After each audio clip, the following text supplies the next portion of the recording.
Hello po, is mapagpalang araw po sa inyo mga kasanggan dikit. Bali, ito po.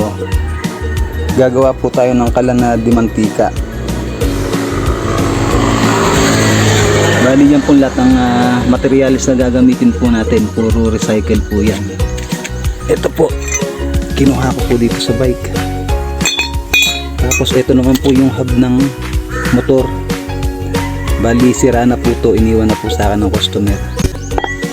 Sa hindi po nakakaalam, ito po yun, ganito po siya. Yung pinagkakabitan po ng rayos. Ayan po. Tsaka nitong rim. Ayan po siya mga kasanggan dikit.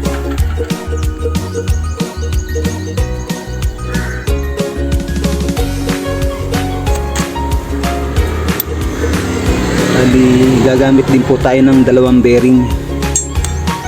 Dito po ilalagay yan. Tapos ito po ay sa ilalim dito naman po. Gagawa po tayo ng pinakang elbow. Ganito po. Tapos i-welding po natin dito. Tapos dito po ilalagay.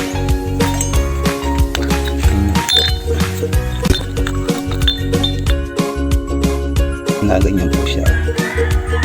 Tapos dudugtungan po natin to nito. Ayan po mga kasanggan dikit. Bali, ipapakita ko na lang po sa inyo kapag na-welding ko na po siya. Bali, ito nga po pala, nabutasan ko na po. Ayan po. Bali, dyan po lalabas ang hangin. Ito po, susuplayan po natin ng hangin. Nagamit po tong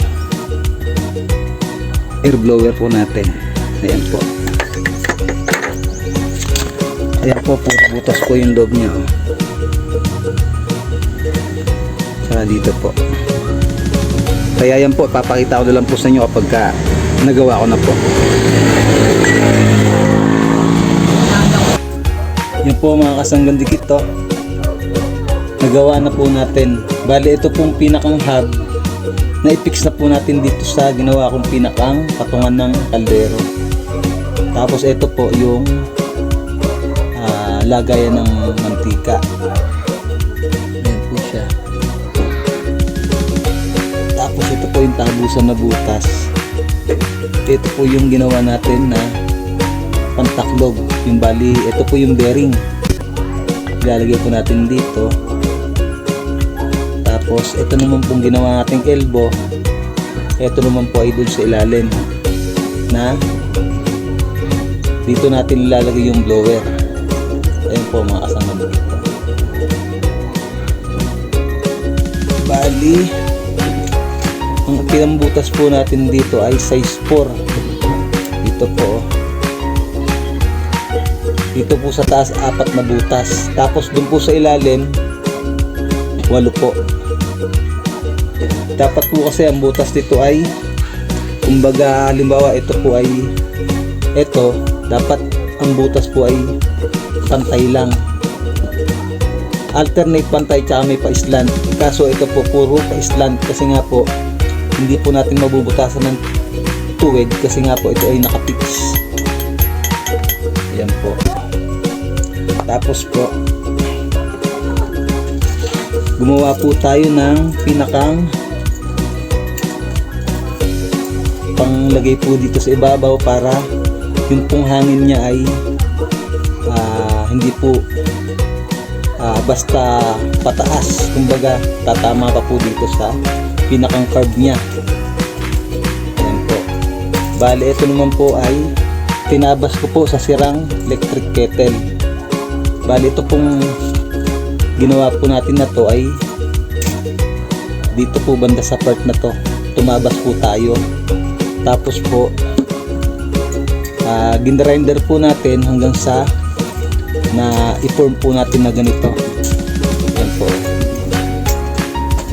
Bali, hiwa-hiwa po yan. Tapos ibinent lang po natin. Yan po. Para dito po yan. Tapos ito naman po yung pinakang type nito dito. ilagay na po natin. Tapos ito pong pinakang elbow, itong po sa ilalim. Ito po oh. Ayan po.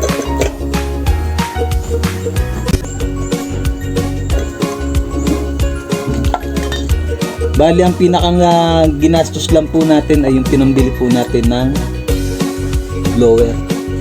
Bali dito po natin lalagay ito. Ayan po. Tara po mga kasanggan dikit. Testingin na po natin. Tapos ito nga po pala yung lata po ng Samurai spray paint. Bali dito po natin ilalagay yung oil. Ayan po. Tapos gumawa po ako ng pinakang gripo niya para dito po natin makokontrol yung lakas ng tulo ng oil. Ayan po mga kasanggan dikit, testingin na po natin para makita nyo po yung kung gaano po kalakas yung apoy niya. Ayan po mga kasanggan dikit, testingin na po natin. Bali lagyan po natin itong pinakang tangke niya ng oil.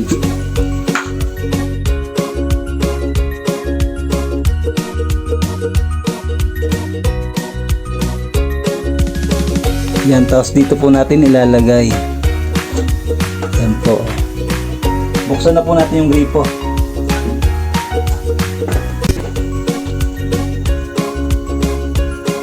Yan po. Bali tutulo na po siya dito.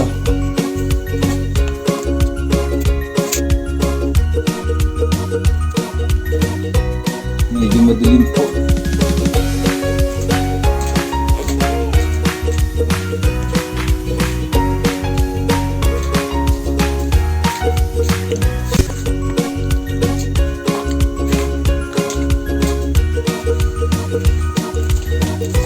Ayan po, tumatagas na po dito yung langis. Bali, hintayin po natin siya na malagyan po yung palibot bago po natin sindihan. Tapos po, dito po makokontrol natin ang pinakang tulo niya. Mamaya po pagka may apoy na po. Ayan po.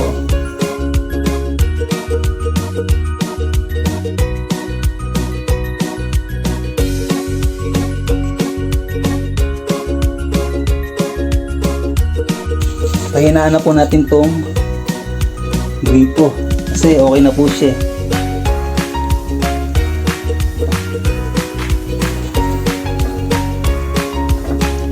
Yan, halos patak-patak lang po.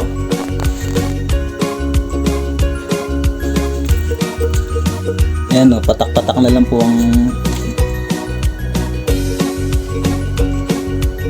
tulo niya. Yan po.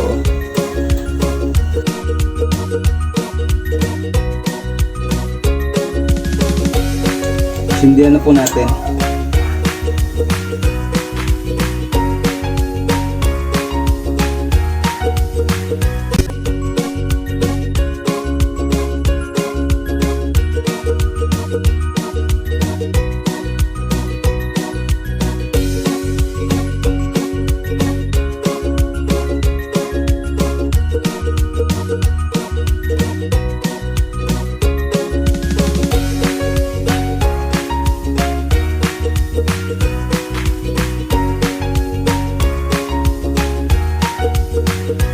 Yan po, hintayin po natin magkaapoy po yung paligid.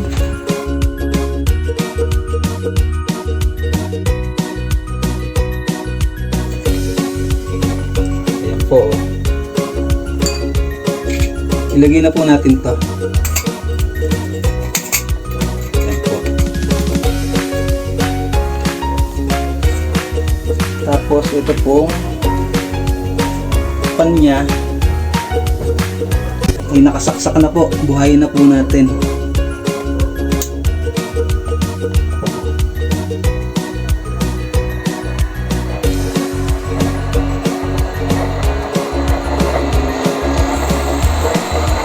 Ano yan po?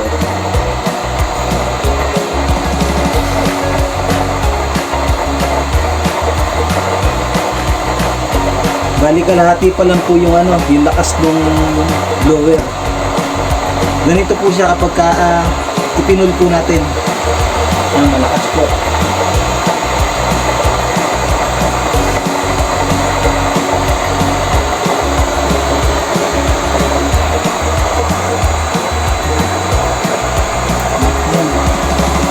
Ang bali yan po.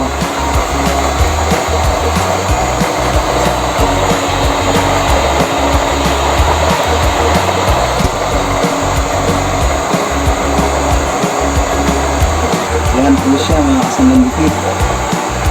Bali, dahil nga po yung butas natin ay pa-slant, ganyan lang po talaga yung apoy niya. Pero tinesting ko po siya para mas gumanda po yung apoy niya. Tumabas po ako nito.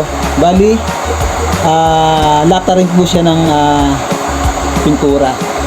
Bali ito po itataklob natin dito para gumanda po yung apoy niya. Testingin po natin, lagay po natin.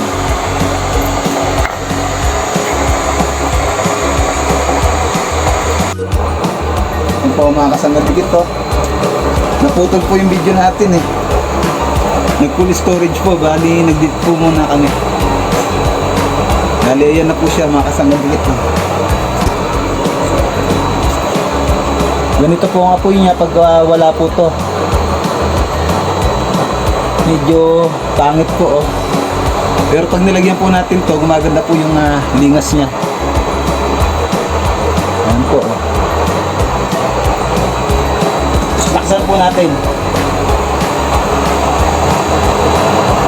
Ganyan po siya kalakas mga kasama dito. Ayan po. Hinaan po muna natin.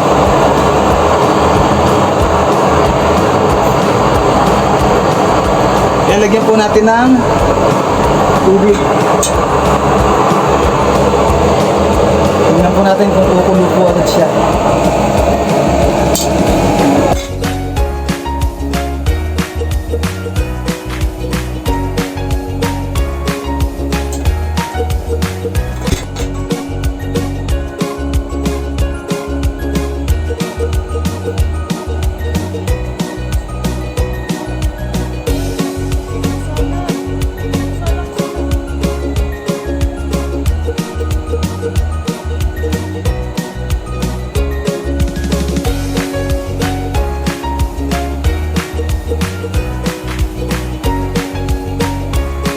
Sa susunod po, ito pong pinakang patakan niya ng oil, lalagyan po natin siya ng pa-curve para po hindi lalabas dito ang usok. Pero ayan po, napakaganda na po ng lingas oh. Ang lakas po oh.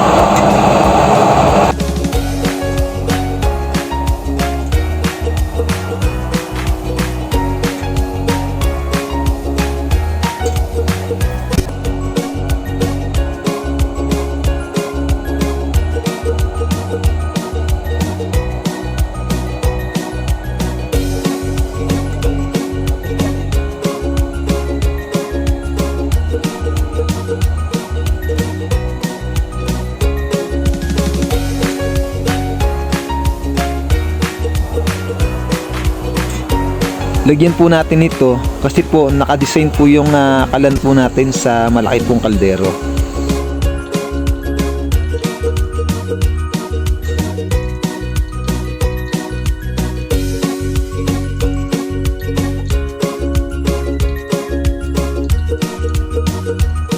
Ilagay na po natin.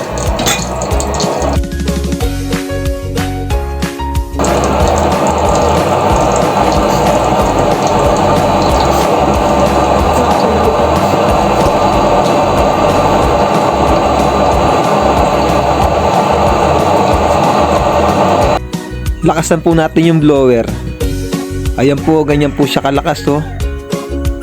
Hinaan na po natin. Bali ang lakas po kasi ng apoy ay depende po sa supply po ng oil, saka po sa lakas po ng hangin. Yan po, kinontrol ko na po yung pagtulo po ng langis niya. Dapat po patak-patak lang para po medyo humina po yung apoy niya.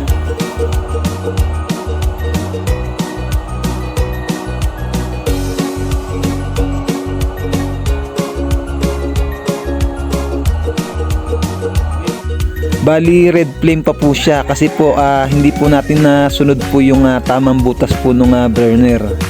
Dapat po kasi merong pantay lang po yung butas, tapos meron pong pa-slant. Nakapix po kasi yung pinakang burner niya, kaya hindi po natin nasunod po yung butas.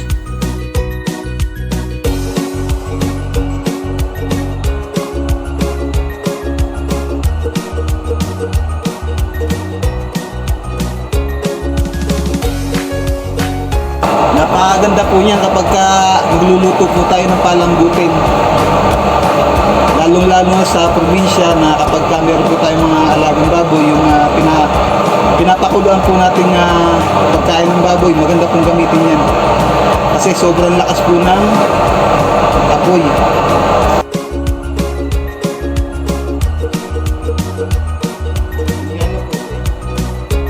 Nga lang po, medyo maitim sa kaldero kasi nga red flame. Sa susunod po, gagawa po tayo ng blue flame.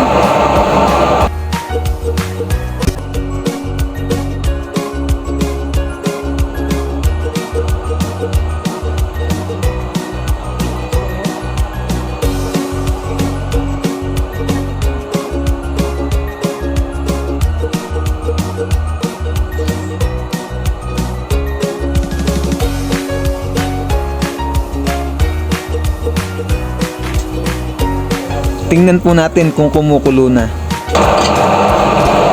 Ang bilis po, kumukulo na po agad Saglit lang.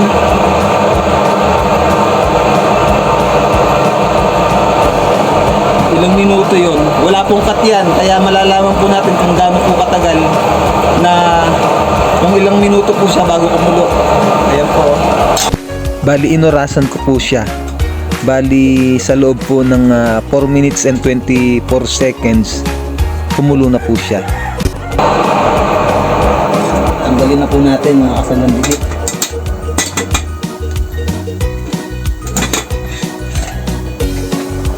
Ayan po siya Hinahanap po natin itong pan.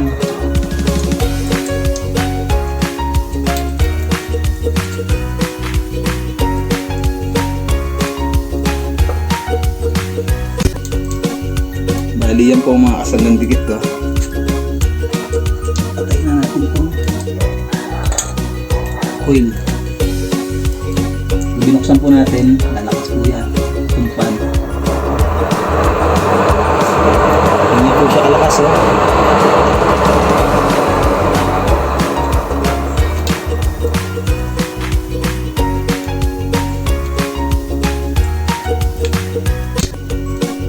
po, patayin na po natin yung apoy. Napakalakas po. Isa pa po ulit.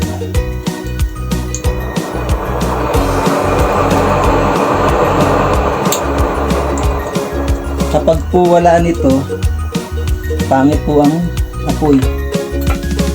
Po.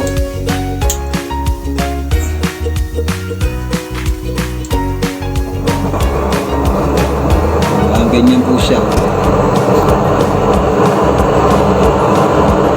Medyo nagbo-blue flame na po Kapag mainit na po pala yung burner, mas maganda po pala tanggalin na yung cover para mas maganda po yung lingas ng apoy.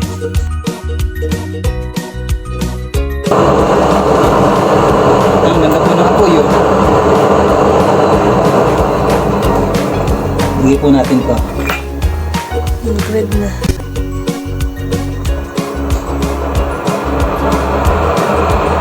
Yan po, mas maganda po pala pag wala. Maganda po pag wala Nagbo-blue flame na po siya Mas mainit po ang apoy nun Yan po Hindi na po pala natin lalagyan kapag malakas na po yung apoy. Yan po. Ganda.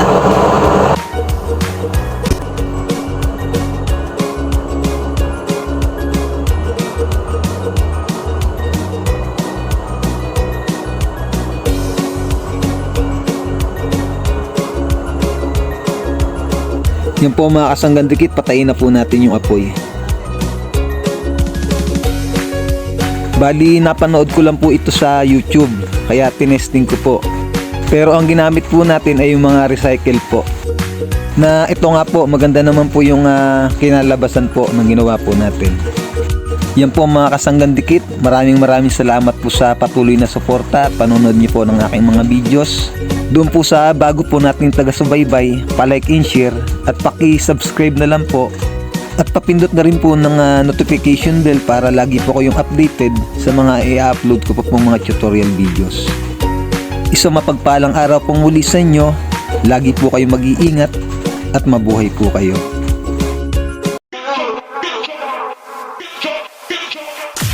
Oh,